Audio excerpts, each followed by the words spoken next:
Good evening and welcome to the July 12th, 2023 Board of Douglas County Commissioners 5:30 business meeting. We want to welcome those of you who are here with us at the old courthouse and those who are joining us online. Some of you may be here to provide public comment. The Board of Douglas County Commissioners welcomes public comment and in advance thanks you for following these procedures. Each action item on the agenda will offer an opportunity for relevant public comment about that topic. We ask that you wait until the agenda item you're here for comes up for discussion. Comments related to agenda items are welcomed after the board has had the opportunity to discuss the topic. The Board of County Commissioners will invite comments on topics not included in the agenda during general public comment.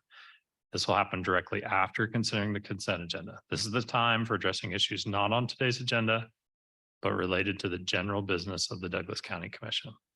We'll first call on folks who are here in person, and then we'll turn to any online commenters who are here with us.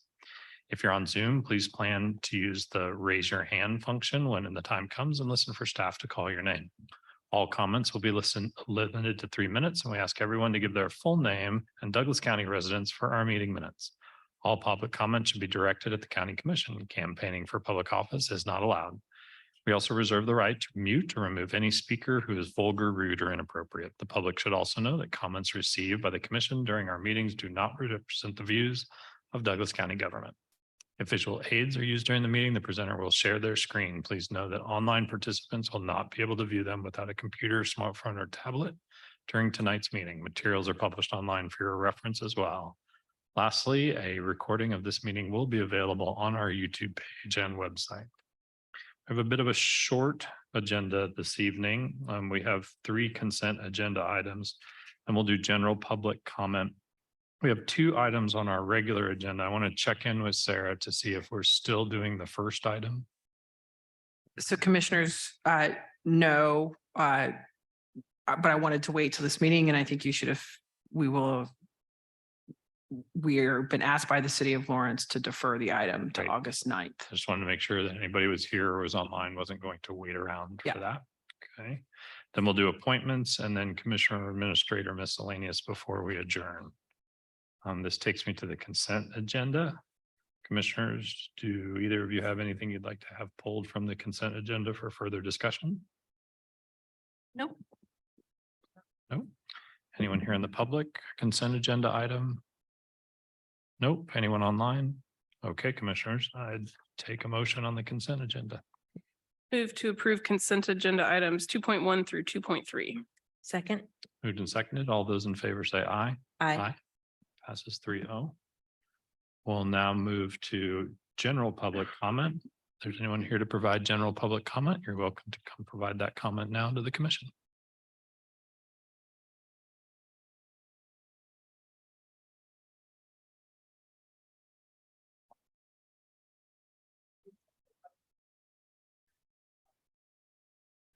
My name is Joe Herrick.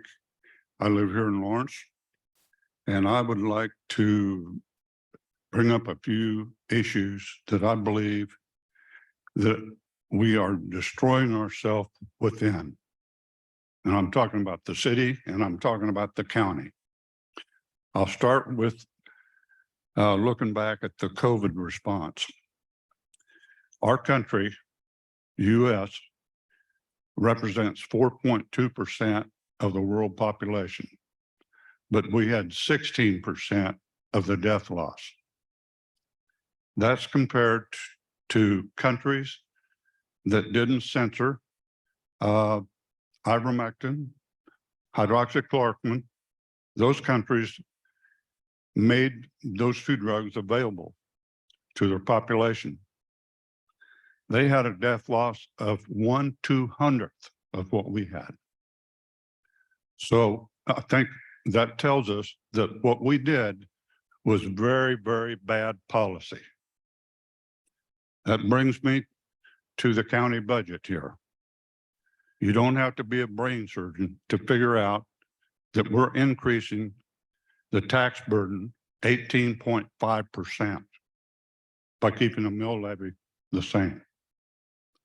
Now, I'm a mom and pop landlord. If I increase my rents 18.5%, I'd have to raise the monthly rate $250, $259 to be exact. How does that relate to affordable housing? How does that relate to homelessness? It doesn't. I think we have many policies in this city and this county. Our cowboys used to call it going down Jackass Alley, and that's where we're headed. I think it's time that we become Americans. Live up to your oath of office. Defend the Constitution of the United States and the state of Kansas. We wouldn't be in this mess. Thank you. So Joe, you might like to know that at our hearings today, we did decide to lower the mill levy by 2 mills. So any other public comment? Anyone online, Sarah? Okay, we'll close public comment and move to our regular agenda. Sorry, you want to talk about the first item or? Yep, we'll get Mary moved over. Or do you want to talk? Do you want to say anything else about the NRA item before? I just make clear that we are deferring that item and wait for the city's request. Is that And right? tentatively to August 9th. August 9th. Okay. And we don't need to make a motion to defer that. do I don't we? think you Okay. didn't open the hearing, and I think you should just wait until afterwards. So I just didn't want to take it off the agenda until we had a chance to formally discuss it in public session. All right, we'll move on to the second item, which is to consider a site plan SP 23-00146 for a storage building at 296 East 1260 Road. Hi, Mary. Good evening. I'll be sharing my screen.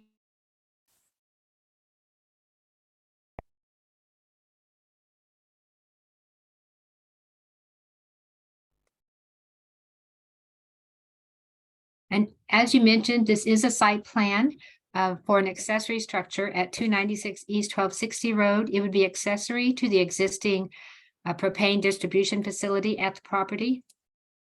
The property is located in the southeast corner of the intersection of US Highways 56 and 59, commonly called Baldwin Junction. It's outlined here. It's about 3.5 acres. This graphic shows that the access is taken from 1260 Road, and currently there's a circular drive around the propane tank. It's about 30,000 gallons. It's filled, I think, at the south side here. And so there's one access point for the facility. This change would be adding this portion of the access drive and a storage shed so that they'd have a room for repair equipment. And this graphic on the right shows the building to be a building for their storage of tools and repairs. And then there'll be 2 open bays for parking of their delivery vehicles. Employees can come to the site in the morning and park their vehicles in here and then take the delivery trucks off for their day as they service customers in the area. On this graphic, a portion of the access drive is highlighted, and that's not really a subject of tonight's discussion, but I just wanted to mention it. There is a variance being requested. The zoning regulations require that if you have parking and you have access from a paved road, that the access drive and the parking need to be paved either with concrete or asphalt. And so the applicant is requesting a variance from that to allow this access drive to be gravel. And so while we're not considering that, or you're not considering that today, there is a condition on the site plan that notes that if approved, there'd be a change. Either it would have to reflect whatever the BZA approves. If they deny the variance, it would have to show the surfacing being concrete or asphalt. If it approves the variance, they would just need to add a note with the BZA approval date. We look at the zoning in the area. There is general business zoning in the area. This is a subject property, and to the north is the credit union that's also zone GB. There are 3 lots to the south that were previously zone GB, but there had been no commercial applications, and last year it was rezoned to the light industrial district. The center lot, lot number 5 on this graphic, has been developed with a mini storage facility. Lots 4 and 6 have not yet been developed.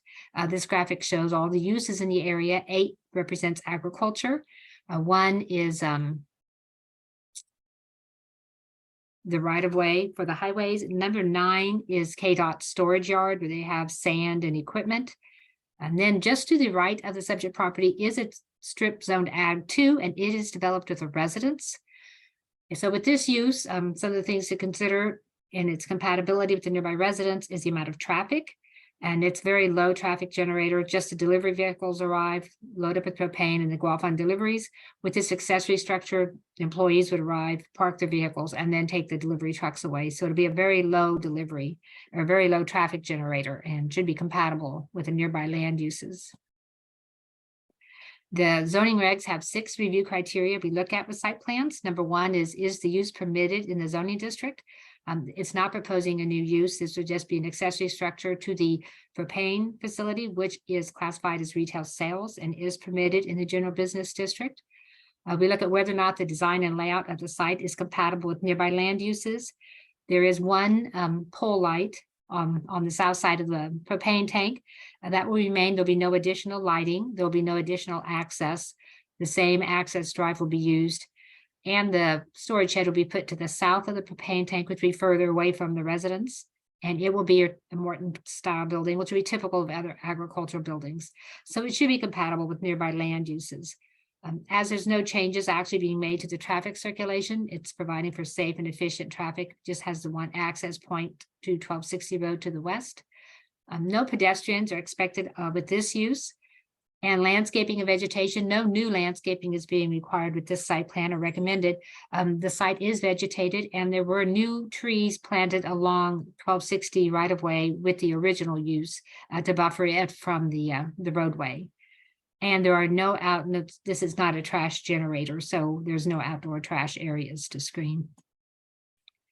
So staff is recommending approval of the site plan for the accessory structure, subject to the 2 conditions. One is that sheet 2 of the site plan show the building on the overall site. And that was shown on the graphic in this presentation and in the staff report, but just so it'd be shown on the site plan. And then the second condition is related to the Board of Zoning Appeals action. If the appeal, or if the variance is approved, it would have to be noted on the site plan. If it's denied, then the surfacing would be revised. That concludes my presentation. I believe the applicant is present. I believe they're attending by Zoom.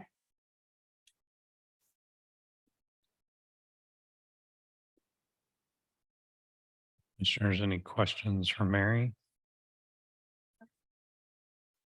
Mary, we didn't have any communications in our packet, but we haven't heard anything from the nearest neighbor there, have we? No. I think he asked questions when this first came in. General questions, because he got the notification letter, but then there were no comments. Thank you. There's no other questions. We given the applicant a chance to weigh in if they want. Matt, you can come off mute and share anything you like with the commission. Not a requirement. I was just letting you know I am here. So yeah, the information Mary gave you was good. Great, thank you. If there's no other questions, commissioners, we'll open it up for public comment. Is there anyone here for public comment on this item? Anyone online? Okay, we'll close public comment. Commissioners, any comments, motions? Additional questions? This part of Baldwin Junction has been developing here in the last few years. We have not heard anything really negative from the community about those developments, even though they're big change, but this has been mostly zoned for general business for quite some time. So I think it's been somewhat of an expectation. This is a fairly small change also to that site. Happy to make a motion to approve site plan SP 23-00146 for a storage building at 296 East 1200 Road. About 1260 Road. 1260 Road, based on the findings listed in the staff report and subject to the conditions listed. Second. Moved and seconded. All those in favor say aye. Aye. Aye. Thanks, Mary. Okay, that ends our agenda for today. We'll go to appointments. I don't think we have any appointments. Any miscellaneous items, Sarah? Commissioners, my memo is in the packet. I do want to remind you that we have judges lunches next week and I won't be there. Jill and Katie will be there from staff, and also just FYI, Bob Transky is going to be attending NACO, so hopefully when he comes back, he can give us some updates from that. On your memo, you have a June legislative report from Little Government Relations, and also some information, just a little deeper information on the City of Eudora RISE grant that they got. Was able to get some information from the City of Eudora. Really excited for them in this opportunity. It's a huge win for them and it's a big deal. There are only so many of these given out statewide, so it's really exciting opportunity for them. And there's no work sessions next week either. And that's all I have, commissioners. Thank you. I do want to say a word about Hank Booth for just a minute. I think all three of us will be able to attend, and I think we're noticing his services. I know all commissioners had a great relationship with Hank. We've been on his show, appreciate all he did to highlight issues in Douglas County. I will say that every time I was on Hank's show, I really appreciated the questions he asked, his kindness. He really understood Douglas County, knew what questions to ask, and knew how to ask them in a positive and engaging way. So this community will really miss Hank Booth, and my condolences to his family. Anything else, commissioners? All right, with that, Sarah. Just to remind anyone who might be listening, we will not be having any budget sessions tomorrow. Thank you. Yes. If you come here, we won't be here. I'll be here. We've been here for a number of days, but for the first time, commissioners will not be here in the morning. All right, with that, we are adjourned.